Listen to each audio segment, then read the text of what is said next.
Hello everyone, I'm Amulya BR from Sri Venkateshwara College of Engineering and I belong to the branch CAC AI. So today I'm back with another video on the subject Database Management System and the topic Introduction to SQL Data Definition and Data Types.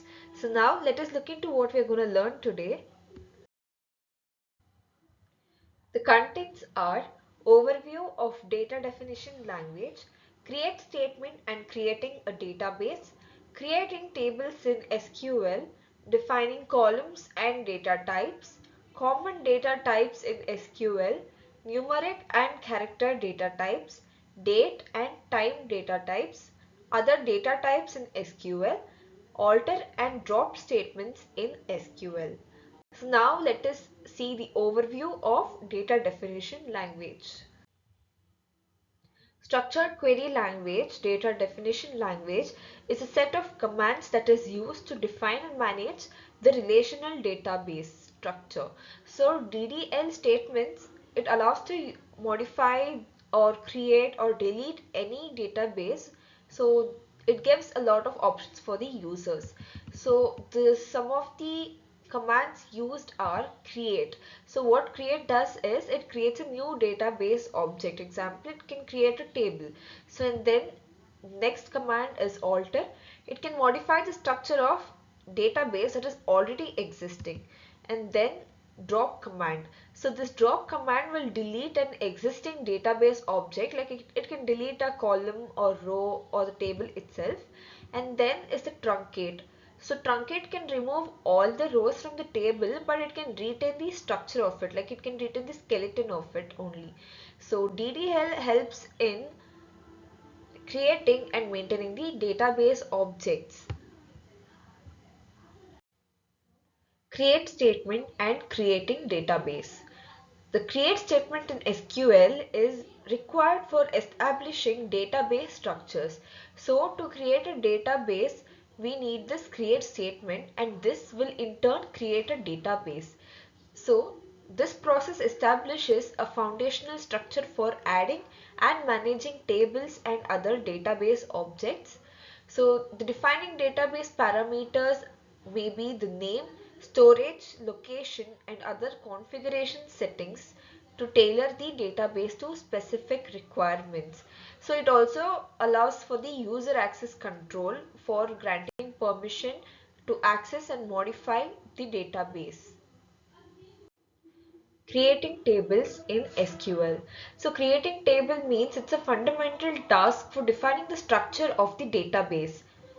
Here, table structure means when creating tables, it is important to define the columns, data types and keys for efficient storage of data and retrieval of data.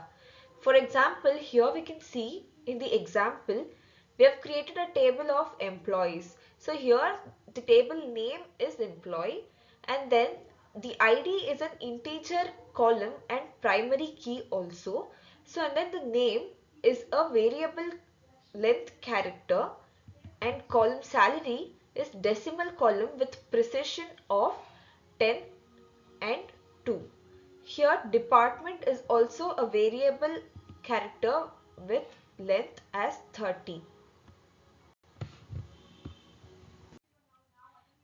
Now let us see defining columns and data types.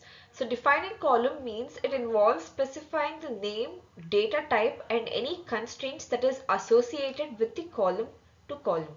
So here we have an example for defining the column and the data types of the column. So that is create the table students. So student ID which is integer, first name which is variable character, last name which is also variable character in length 50, birth date that is date and CGPA that is float.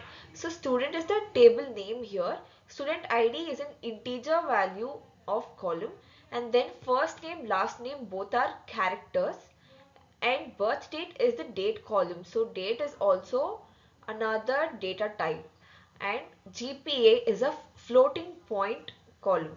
So floating point means it can include the decimal values also. Some of the common data types that we use in SQL are character, date, time, integer, variable character, float and bit. Now let us see one by one each and understand about them.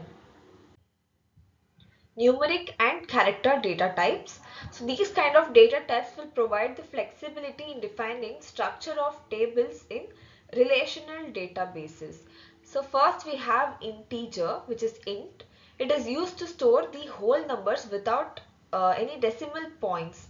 And then we have the decimal or numeric. So in this decimal or numeric, it is used for fixed point numbers. For example, here we have 10, 2. So 10 is the total number of digits, and then S or the 2 is the number of digits after the decimal point. And then we have char. So char is nothing but it is for the fixed length character strings. And then we have date and time data types. So when working with date and time values, it is important to consider the database system in use and adhere to its specific syntax. So date is used, for example, in storing the employee birth date. So there we use the data type as date. And for example, if we want to use any time on which the data is being stored, so for that we use the data type as time. And the other data types that we use in SQL can be the BLOB. So BLOB is nothing but it is used for storing large binary objects. Like binary object or binary data means the images or multimedia files that is used or any documents. If you want to store it in database, we use the data type as BLOB. And then JSON. So JSON is used specifically for querying and storing the JSON files or JSON formatted data. And then we have Boolean. So Boolean is only for the cases where we use the true or false or yes or no situations. Alter and drop statements in SQL. So the alter statement will modify the existing database, such as it can add a new column or it can delete the column. So by doing so, it will provide the flexibility of database structure. And then we have the drop statement. So this drop statement will delete an existing database, such as it can delete a column. So this will do it permanently. So we must be cautious while doing so by keeping a backup database so that if we need it in further use. I thank each and everyone for watching the video completely till the end. I also request you to please like the video and share the video amongst your friends. I assure to come back with another video of different subject. Until then, have a good time. Thank you.